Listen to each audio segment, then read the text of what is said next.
صاحب مدارک نے لکھا کہ آقا کریم علیہ السلام کے وصال کے 3 دن بعد ایک عرابی، ایک دیہاتی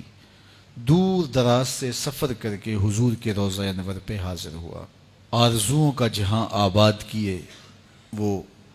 کہاں سے چلا اور کشاں کشاں سفر کرتا ہوا یہاں آ پہنچا۔ شہر مدینہ میں پہنچتے ہی کسی نے اسے بتایا کہ حضور تو رحلت فرما گئے، تو وہ بہت زیادہ صدمے سے دوچار ہوا، اور اس کی کیفیت یہ تھی کہ وہ حضور کی قبر انور پہ آ گیا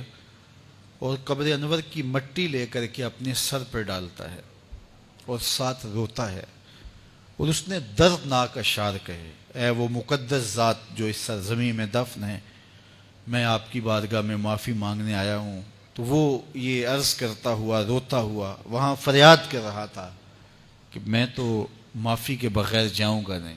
تو صاحب مدارک نے لکھا ہے: فنودیا من القبر انہ قد غفر لک، گنبد خضرا سے آواز آئی، جا تیرے گناہ معاف کر دیے گئے۔ امام عتبی نے لکھا ہے، کتاب الشامل میں بھی ہے، اور بھی لوگوں نے لکھا۔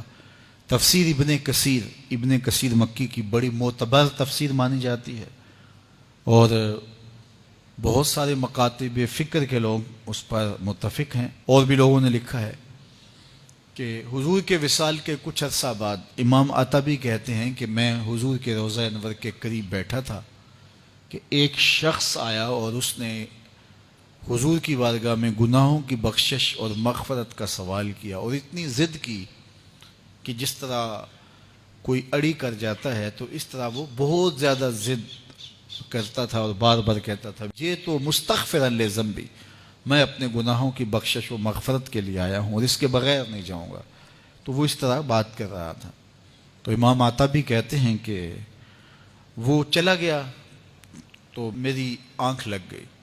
جب آنکھ لگی تو حضور کی مجھے زیارت نصیب ہوئی، اور آقا کریم نے فرمایا: قم یا عتبی، اے عتبی اٹھو اور اس عرابی کو، اس دیہاتی کو تلاش کرو، اور جب تمہیں مل جائے فبشرہ بالجنہ، میری جانب سے جنت کی بشارت دیتا ہو۔ تو وہاں جود ہے، عفاف ہے،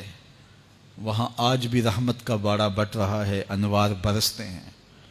اور جو وہاں جاتا ہے وہ حضور کی بارگاہ میں جو عرض کرتا ہے آنے والے کی فریاد سنی جاتی ہے۔ حضرت امام احمد بن حنبل، حضرت امام شافعی اور حضرت امام اعظم ابو حنیفہ علیہم الرضوان، ان تینوں کا قول یہ ہے کہ جو کوئی حضور کے روضے پہ جائے، ادب سے سلام پیش کرے، ہاتھ باندھ کے کھڑا ہو۔ ہمارے حناف نے کتابوں میں لکھا ہے: یاقف کما یاقف المصلی، جس طرح نمازی ہاتھ باندھ کے دست بستہ کھڑا ہوتا ہے حضور کی بارگاہ میں، یوں ادب سے کھڑے ہوں اور حضور کے روضے کی طرف رخ ہو اور سلام عرض کیا جائے۔ تو یہ تمام کہتے ہیں وہاں جائیں اور سلام پیش کریں، ادب سے حضور سے شفاعت کی درخواست کریں اور کہیں کہ ہم حضور کے روضے کی زیارت کر کے آئے ہیں۔ لیکن امام مالک، امام دار الہجرہ، وہ فرماتے ہیں جب کوئی حضور کے روضے پہ جائے تو یہ نہ کہے کہ میں حضور کے روضے کی زیارت کر کے آیا ہوں، وہ یہ کہے میں حضور کی زیارت کر کے آیا ہوں۔ اس لیے کہ آقا کریم نے فرمایا: من زارا قبری بعد وفاتی فکأنما زارنی فی حیاتی، جس نے میری قبر کی میری وفات کے بعد زیارت کی وہ ایسے ہے جس طرح اس نے میری زیارت کی۔ تو اس اذعان کے ساتھ کہ میں حضور کے روبرو کھڑا ہوں اور آقا کریم علیہ الصلوۃ والسلام جو ہے وہ میری فریاد کو سن رہے ہیں اور جو میں کہہ رہا ہوں اس کو سماعت کر رہے ہیں، اور آقا کریم کرم بھی فرماتے ہیں، اپنے غلاموں کی ضروریات کو پورا بھی فرماتے ہیں، چونکہ اللہ نے انہیں قاسم بنایا ہے، اللہ عطا کرتا ہے، محبوب بانٹتے ہیں۔